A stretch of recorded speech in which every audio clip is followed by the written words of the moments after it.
Right now, how millions of dollars will soon give thousands of Madison area children the chance to perform. And the local owner of a Chick-fil-A restaurant responds after the Mallards cut ties with the franchise. We'll have the story. Plus, Game 4, the Bucks try to push the Raptors to the brink of elimination, but Toronto isn't going down without a fight. From the Channel3000.com Alert Center, this is News 3 Now at 10. Thanks for joining us tonight. Madison children will soon get a new place for performing arts thanks to a $1 million grant and millions more in community support. The news was first announced tonight, a couple of hours ago. Amy Reed joins us now to tell us more about it. Amy? Picture it, an 11-story building downtown dedicated solely to children in Madison and their adventures in the arts. In the fall of 2020, that'll be a reality. Go.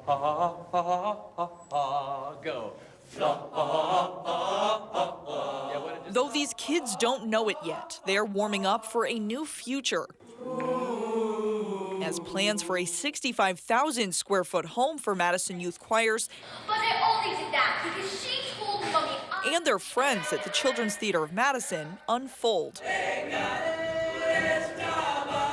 They got to ring in the news at the announcement tonight. You know, we've been given this amazing gift, and I want to do right by it. And I don't want to do right by our community, and I want to do right by our entire Madison community. And that's a huge responsibility and sort of an amazing gift. The Madison Youth Choirs and the Children's Theater of Madison will be the primary residence once the space is developed. But the new building that will be here on East Mifflin, across from Lapham School, will also have a space for dancers and musicians. And the team behind it, which has been developing the idea since 2013, has hired a diversity consultant to make sure it's an inclusive space for all abilities. It's been magnificent, and honestly, I think if we would have built it before now, we wouldn't have been as sophisticated as we are in terms of the design and the process and how they've gone about it. So they're really to be applauded. This project aims to give more children in Madison time with the arts, which their teachers see as invaluable. What's amazing is the growth that you see. We're not trying to create actors, actresses. Our goal is that we use theater arts as a tool, a medium for them to learn life skills. And watching these kids grow, not just in their craft, but as people, gives them a purpose. And for the children, they say it gives them a home. You hear them talk about home or a place, and they feel like they belong. And they found their people, or their tribe, if you would. And it's so fun to watch that happen. The Madison Community Foundation said they anticipate 25,000 kids from all around Madison will be able to use this space. And the money that makes this possible comes from those at the Community Foundation, the EVU Foundation, and a $20 million gift from community philanthropists Pleasant Rowland and Gary Frauci. Amy, thank you. We are hearing for the first time tonight from a local Chick-fil-A restaurant after the Madison Mallards cut ties with the company. The two organizations were planning on an upcoming ballpark promotion, but it was ended after the idea drew criticism. Chick-fil-A has gotten attention in the past for its support of anti-LGBTQ groups. Tonight, the owner of the local Chick-fil-A on the east side wrote in a statement, "I pride myself on building an experience focused on inclusion. My team represents many diverse viewpoints, opinions, backgrounds, and beliefs, and we work hard to provide a welcoming place for everyone." A lakefront landowner says she is being left high and dry after the owner of the lake says he's going to drain it if no one buys it. Nikki Weigel purchased a lake home on Lake Delona 6 months ago. That's located just southwest of Lake Delton. Shortly after, she says she was contacted by Remax Wisconsin Dells, which had listed the home with a confusing message. About 2 weeks after we closed, I got a call from the realtor that had it listed saying that the owner of the lake and dam was listing it for sale, and that this had been a pattern for about 15 years, that somebody would move in and he would list it and try to bully them into buying the lake because he wants to retire. And my first reaction was, what do you mean, the owner of the lake? The owner of the lake, Jim Moritz, is selling it and the surrounding 9 acres of property for nearly $300,000. Since the spring, he has let water drain from the lake through a dam into nearby Mirror Lake. Because the lake is privately owned, Weigel says local officials won't do anything about it. The DNR continues to monitor the situation. The dangerous storm system that triggered flash floods and more than 24 reports of tornadoes are moving east tonight. Rescue teams were busy in Oklahoma and Missouri, where floodwaters trapped people in their cars and homes. Getting a look at our forecast now, our weather will be warming up. Here's Chief Meteorologist Gary Canalti. Well, showers and thunderstorms will move through for tonight, but temperatures will jump into the upper 70s for tomorrow. As we take a look at Doppler track right now, you can see a large area of rain heading northward out of Illinois, and even some flashes of lightning starting to show up south of Darlington and west of Monroe. High temperatures today were about 15 degrees below normal. 54 is the best we could do in Madison against an average high of 70. And we're actually at that high temperature for the day right now, although when the rain starts, temperatures will probably drop off by a few degrees. By tomorrow morning, we'll be down into the upper 40s to around 50, but skies will turn partly sunny. It'll be windy and much milder with a high of 77. That's your News 3 Now First Alert forecast. Gary, thank you. 2 new proposals at the Capitol could give you more options on how to buy alcohol. The Wisconsin Home Delivery Act would allow you to buy alcohol through an app and have it delivered to your front door or your office. Anyone who delivers alcohol would have to be at least 21 and would have to check IDs and electronically verify that the people ordering the alcohol are of age as well. Payment would be required ahead of time, and deliveries could only be made during hours the stores are open. A local liquor store says there would be a lot of questions left to answer for them if this were to pass. Whether we be doing something online or whether we be using an app, does that interface well with the system we already have, or would we have to make changes to that as well? It's just, I don't think it's something that we could just flip a switch and say, let's go live and make it happen. This is all about the customer, because those dollars are just shifting from bricks and mortar to online. So it's not necessarily a growth, but this is what the customer wants, because it's all about convenience. Another proposal would allow you to buy beer, wine, and liquor and pick it up curbside at a grocery store like you may already do with other groceries. The bills are still in their early stages and will be formally introduced over the next few weeks. A new bipartisan proposal is unveiled today. The BRAVE Act aims to attract volunteer firefighters and EMS workers to Wisconsin by offering 3 refundable tax credits. More than 90% of Wisconsin fire departments and nearly 80% of EMS care relies on volunteers. The state has had issues recruiting volunteers because of declining rural populations and increased training requirements to enter the profession. Wisconsin Attorney General Josh Kaul has joined a lawsuit seeking to block a new federal rule allowing healthcare clinicians to object to providing abortions and other services that conflict with their beliefs. Nearly 24 states and municipalities filed the lawsuit today in federal court in Manhattan. From coast to coast today, hundreds of pro-abortion rights rallies, demonstrators denouncing the new state laws restricting abortion, vowing to remember the politicians responsible in the next election. This year, 8 states have passed laws limiting abortion rights. 5 have passed the so-called heartbeat bills that ban the procedure after 6 to 8 weeks of pregnancy. None of the new abortion laws have yet taken effect. Many legal experts doubt that they ever will, barring an intervention by the United States Supreme Court. Wisconsin Governor Tony Evers says he will veto all 4 anti-abortion proposals that passed the state assembly if they do end up on his desk. In a tweet today, Evers wrote, quote, "We should not be limiting the right for women to make their own health care decisions. The Senate should take up the proposal sometime in June." Wisconsin Congressman Mark Pocan is joining a growing number of lawmakers calling for impeachment proceedings to begin in Washington. This morning he tweeted that, quote, "Stonewalling Congress on witnesses and the unredacted Mueller report enhances the appearance of guilt." House Speaker Nancy Pelosi has resisted calls for impeachment. CBS News is reporting she will hold a meeting tomorrow to update lawmakers on oversight and investigations. The City of Beloit Police Department is sharing new video today of 2 people who were spotted looking into cars. This doorbell video was taken overnight. It comes just 2 days after different surveillance video was shared of 2 people going through a parked car in a driveway on Cleveland Street. Police are asking for help identifying them. State Department of Health Services is warning people about a multi-state salmonella outbreak. It's linked to a certain Del Monte vegetable tray. Now, to date, there have been 3 cases in Wisconsin, 1 of them in Minnesota, and in these cases, the trays were sold at Quick Trip stores, but they are also sold elsewhere. Police are looking for people responsible for tearing up this Rock County golf course. Thousands of dollars in damage here. It happened at Bass Creek Golf Course over the weekend. Employees say they don't have any video of the incident, so they're relying on any tips you might have as to who may have done this. They say they're now dealing with repairing thousands of dollars in damage. People living in the town of Beloit say illegal dumping there is getting worse. In the last months, they say they've seen couches, mattresses, tires, even an entire bathroom set dumped. right along the road. The town's director of public works says this time of year in particular is popular for dumping, and he thinks people are coming from out of town to do this. He says it really boils down to a matter of respect. I for one, would never want my trash in somebody else's yard. It's about the environment and trying to maintain the beautiful area that we have. Police say anyone caught dumping could face a fine of up to $1,000.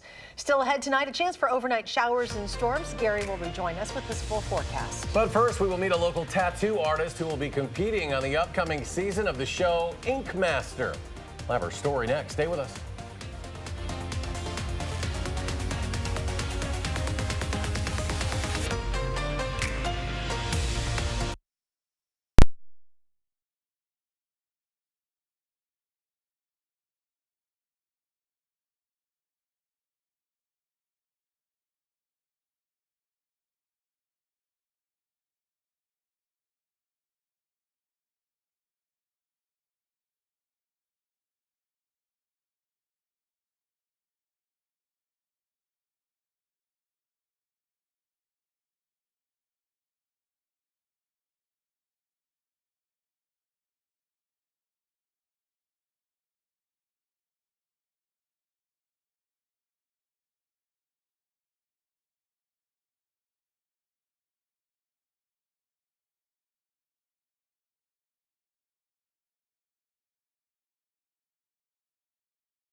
Welcome back. A Madison tattoo artist will star in the show Ink Master this season on Paramount Network. Janelle Hansen works at the Iron Quill on Madison's west side. She knew she wanted to be a tattoo artist back in middle school when she would take her drawings to tattoo parlors asking if she could be an apprentice.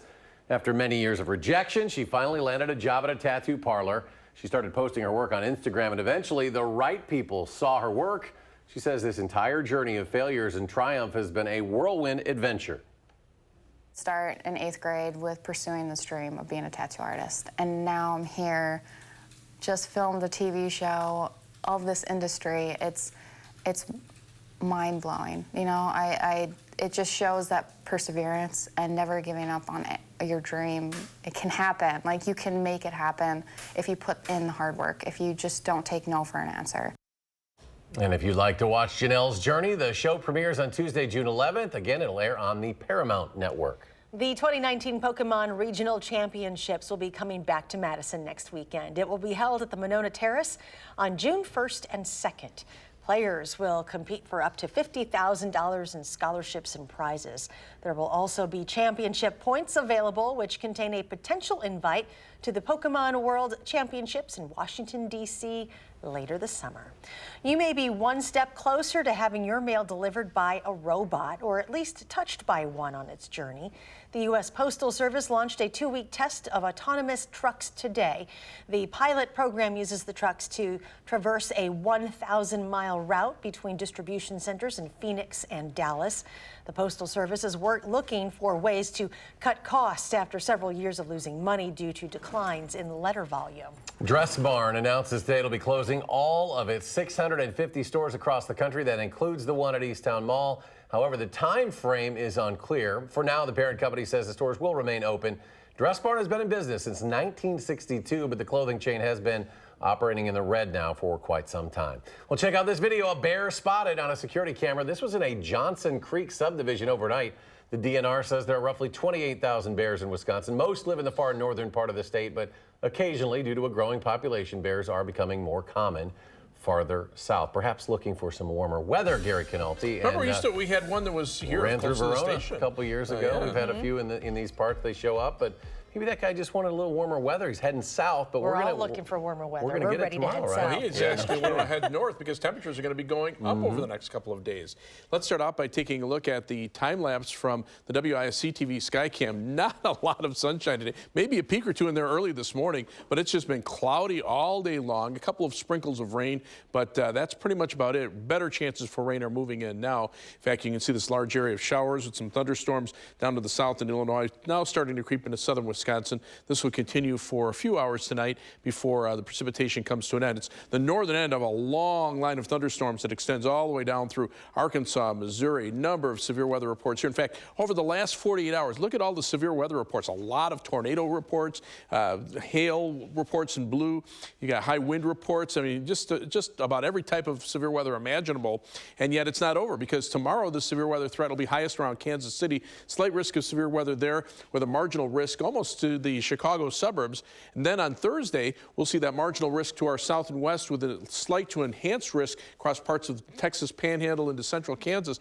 But the Storm Prediction Center says by Friday, this whole area will shift northeastward and cover southern Wisconsin, eastern Iowa, and northwestern Illinois. And that might be our turn at that time. The other problem has been extremely heavy rain. This is just over the last 40 hours. Look at the large area of rain across southeastern Kansas, northern Oklahoma, and southwestern Missouri of 3 to 8 inches or more. Much of that area is under flood warnings. And around here, while we're looking at perhaps another quarter to a half inch of rain tonight, you start adding in the rain, it will fall Thursday night into Friday, and all of a sudden, by the time we get into the start of the weekend, we may have picked up another 1.5 to 2 inches of rain, especially in spots that get a heavier shower or thunderstorm. But tonight, the showers are just about to reach Madison. There's the live view from the Edgewater Skycam in downtown Madison. It's been a chilly day. High today, 54. That's 16 degrees below normal. Low temperature, 45. Right now, we're at our high for the day of 54. The rain hasn't reached the airport yet, just cloudy there. Winds out of the east-southeast at 21 miles per hour. It was warmer in northern Wisconsin today than it was here in the southern part of the state because we had thick clouds. They had some sunshine, but that will change tomorrow. In fact, current temperatures are a little cooler where it has been raining steadily across Minnesota and northern Iowa, but this area of showers and thunderstorms is lifting northward now, and the warmer air is actually following in behind it. There's a warm front not far to our south, and as this front lifts northward, we're going to see our temperatures climb. Even these cold fronts don't have a lot of cold air behind them, but temperatures right now, 50s here, 60s behind the front, but a lot of that is just because the rain has cooled the air a little bit. Dew point temperatures, though, are in the 50s to around 60s far north of central Illinois. So as that moisture continues to head northward, the chances for showers and thunderstorms will go up overnight and then move to the north tomorrow. And once we break into the sunshine, those temperatures will really take off.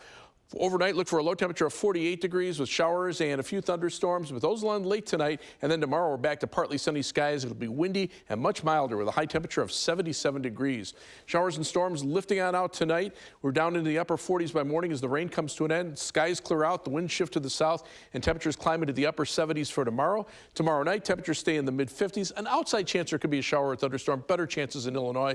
Dry weather on Thursday, highs in the upper 70s. But by Thursday night and Friday, more showers and thunderstorms thunderstorms arrive, at least for tonight, probably looking at about 1/4 to 1/2 inch of rain.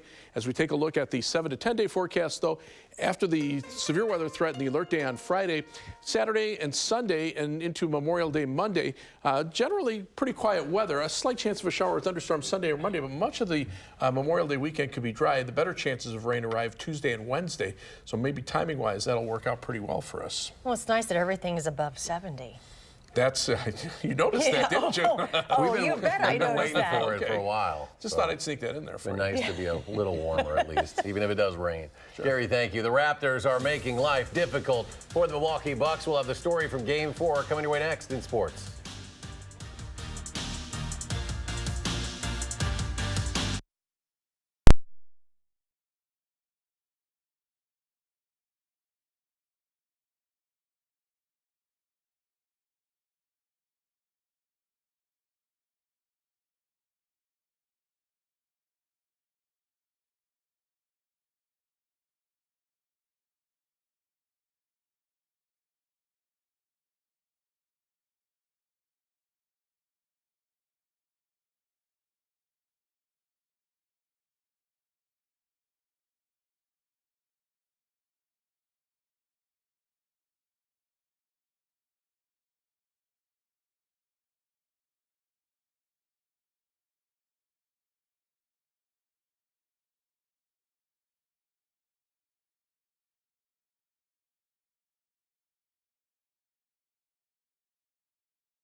Tonight's Game 4 of the Eastern Conference Finals could go a long way to deciding it. If the Bucks win, they'd have a commanding 3-1 lead heading back to Milwaukee. If the Raptors win, the series all even at 2 games apiece. Giannis got off to a great start tonight. He took some really big steps to cover a lot of ground to get to the hoop for dunks. He had 25 points, 10 rebounds in the game. Now, Kawhi Leonard was kind of quiet for a good part of the game, but he was very noisy here. He dunks on Giannis and won, but Leonard sure looks like he's still bothered by that leg injury, but he continues on. Chris Middleton has had his struggles for the Bucks times in the series. He scores 30 tonight. Basket there made it a 6-point game, but Norman Powell has been big off the bench for the Raptors. The corner three helps seal the deal, and we've got ourselves a series. Raptors 120, Bucks 102. It's probably the first night defensively where don't feel like we were close to where you need to be. But we're going home, and it's, you know, two very good teams. You know, it's going to be a hell of a series. 6 Raptors in double figures led by Kyle Lowry's 25. It's all even, 2 games apiece. The series heads back to Milwaukee for Game 5 Thursday night, 7:30 at Fiserv Forum. Now we know the winner of the Bucks-Raptors series will face the Golden State Warriors in the NBA Finals. The Warriors completed a 4-game sweep of the Portland Trail Blazers last night. Golden State won the last 2 championships and will play in the finals for the 5th straight year. Organized team activities continue for the Packers today in Green Bay, and head coach Matt LaFleur gets the guys outside on Clark Hinkle Field, giving fans a chance to watch their team practice, albeit in helmets and shorts and or sweatpants. The big question remains, what does Aaron Rodgers think of the new offensive system so far? Not a great sample size to kind of tell you everything about the offense. Just, you know, it's going to be different. It's going to look different, I think, formationally and with motions and some of the things that we're doing. But, you know, I think it's an offense that I can, you know, infuse creativity in and put my stamp on. The WIA Boys Golf Tournament has begun. Here are some of the regional team winners in Division I. Verona area won a tiebreaker with Middleton to take the regional in Waunakee. Sun Prairie and Toma also won Division I regionals. Division II, Edgewood and Edgerton take titles, while Mineral Point wins its own Division III regional. The Brewers open a homestand against the Cincinnati Reds tonight, but the MVP, Christian Yelich, is a late scratch from the lineup. He's out with back spasms, but they don't sound serious. Gio Gonzalez has been pitching really well for the Brewers. Tonight he has only 1 rough inning, the first. Here's a rarity. Phillip Ervin hits it over the head of Lorenzo Cain in center field. That drives in a run. And Sonny Gray shuts down the Brewer bats. He strikes out Keston Hiura in his first Miller Park appearance. Final score, Reds 3, Brewers nothing. At Wrigley, Cubs 3, Phillies 2. And we'll be right back.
Gary's back to tell us more about what we can expect the next few days, including that warm-up. Well, don't be surprised if you see a flash of lightning or hear a rumble of thunder tonight. You can see some thunderstorms moving out of northern Illinois. They're just starting to move in the southern part of Dane County. Looks like some flashes now around New Glarus.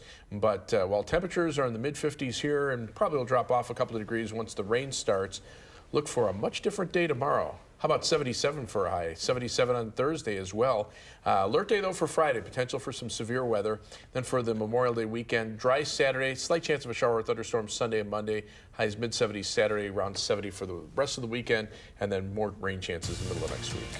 All right. I've seen enough of Drake. I think I'm good if I don't see him again for a while. At least one I don't more want him in game. Milwaukee, though. Don't bring him to Wisconsin. All right. Thanks for joining us for News 3 Now at 10. Do something good, and we'll see you back here tomorrow.